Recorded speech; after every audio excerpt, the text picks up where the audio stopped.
Maaga pala akong lumabas sa aking trabaho, kaya naman naisipan ko umuwi sa amin at dumaan dito sa tindahan ng toasted siopaw. Ito pala ang kabilin-bilinan ng lola ko na kapag uuwi daw ako ay may dala akong toasted siopaw. Favorite kasi niya to. At yun nga at napadaan ako dito sa Lipa City, Batangas na kung saan merong home of toasted siopaw. At kung mapapansin nyo, medyo traffic. Habang kinukuha ni Kuya ang aking order, nagmasid-masid muna ako sa iba pa nilang mga tindang tinapay. Bukod kasi sa toasted siopaw, ay meron pa silang iba't ibang mga tinapay na tinda dito.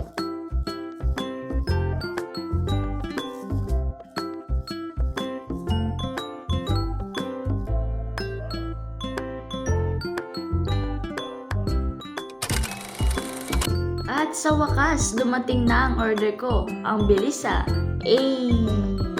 Nagbayad pala ako kay Kuya ng binili ko, kaya sabi ni Kuya kung wala daw ba akong barya. Kaya ang ginawa ko, para mapabilis ako, ay pumili na lang ako ng mga ibang pang tinapay na pwede kong bilhin. Madaming pagpipilian dito.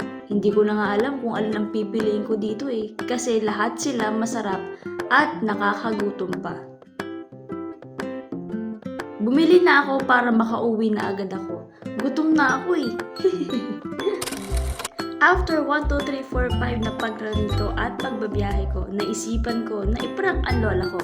Since 93 years old na siya at hindi na siya nakakakita pero malakas pa rin ang pandinig niya. Kaya naman gusto ko siyang iprank. Let's go!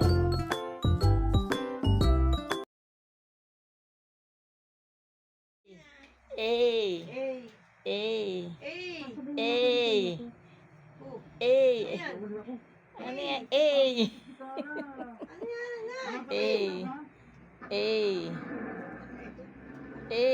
Ewan ko mag-A ka.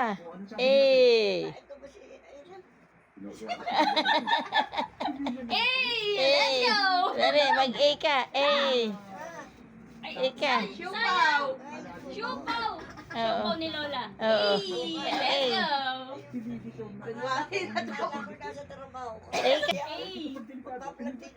Labag A ka muna A. A dun sa aking sa aking video. A.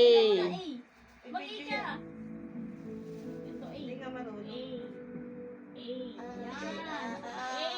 A. Ganun mo Lola. Ganun mo. Be, tumuturo pa. May Let's go! Wala na. Yung A. A. A. Let's go! Let's go na. Let's go.